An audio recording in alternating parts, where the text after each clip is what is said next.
I mean, I think it's significant because up till this point, the Saudis have been consistently saying that they wanted a cut. I mean, Khalid al-Falih about a week ago was reaffirming 32.5 is what they were aiming for. So for the Saudi oil minister to come out and essentially say we don't need a cut, that has gotten everyone very worried in the market because most market participants, believe that if we do not get this OPEC cut, if we get a failure to launch, we will be sub 40 in terms of prices. So it's a binary. You get a deal done, you firm the case for 50.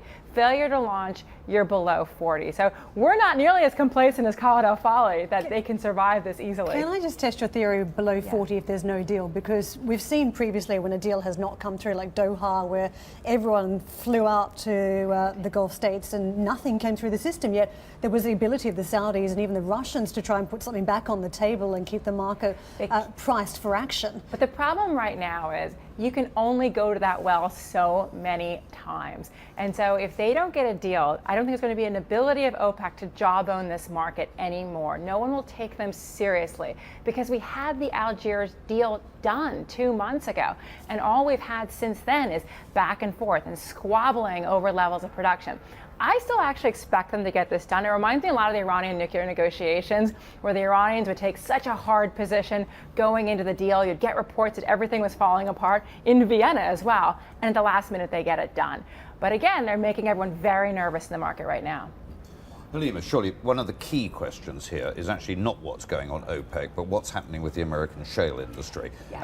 And if you go back to the beginning of 2016, rig count collapsed because obviously when West Texas Intermediate went below $30, the American shale industry suddenly became very uneconomic, and we saw that, with default rates in the high yield bond market jumping. But I'd just be interested in your thoughts on the economics of how the shale industry develops and how does that relate to what OPEC wants to do or cannot do. Well, I think the Saudis are not aiming for $70 oil or $80 oils. I don't think they want to resurrect the entire... they're being pragmatic. They're being pragmatic. They don't want to resurrect the entire U.S. shale complex. So oil in the low 50s, yes, you get Permian producers back, core Permian, but I think they believe or they hope that you can keep most of the Bakken and the Eagle Ford on the sidelines. So you don't resurrect the entire U.S. shale complex. It's something that you can live with. But there is a bit of a problem. There was new producer hedging in the Permian when we did briefly go above 50 post Algiers. So that oil is coming on anyway. So again, why we are concerned if they don't get this deal done, we're going to drag below 40. We've been tweeting out about a Goldman Sachs forecast for the fourth quarter of 2017. They're calling $60 in the price. What do you make of that level? Is it attainable? I mean, that's consistent with what we believe as well. I mean, again, if you get out towards Q4 of 2017, that's when you can start talking about the 60s, because we have so many inventory levels we have to just work off between now and then. But in the near term, I mean, the real risk is with this deal not getting done is that we really sell off sharply.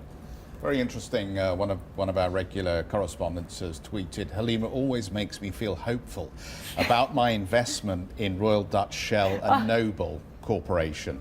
How do you feel about the majors at the moment and how they're having to react to this uncertainty around the headline price? I think it's what everybody, I mean, I work in the commodities, I don't really cover the equities, but certainly they are everybody is on pins and needles because OPEC has essentially come in throughout 2016. Whenever there was, when we were at $26, OPEC was out talking about the meetings. They basically put in this floor in the market all year. And I think what everyone has to worry about is there comes a point where they cannot do this anymore. It's just not going to work. And so I think that's why everyone thinks this meeting is tremendously important. If this doesn't work, I don't think there is an OPEC floor they can put in 17.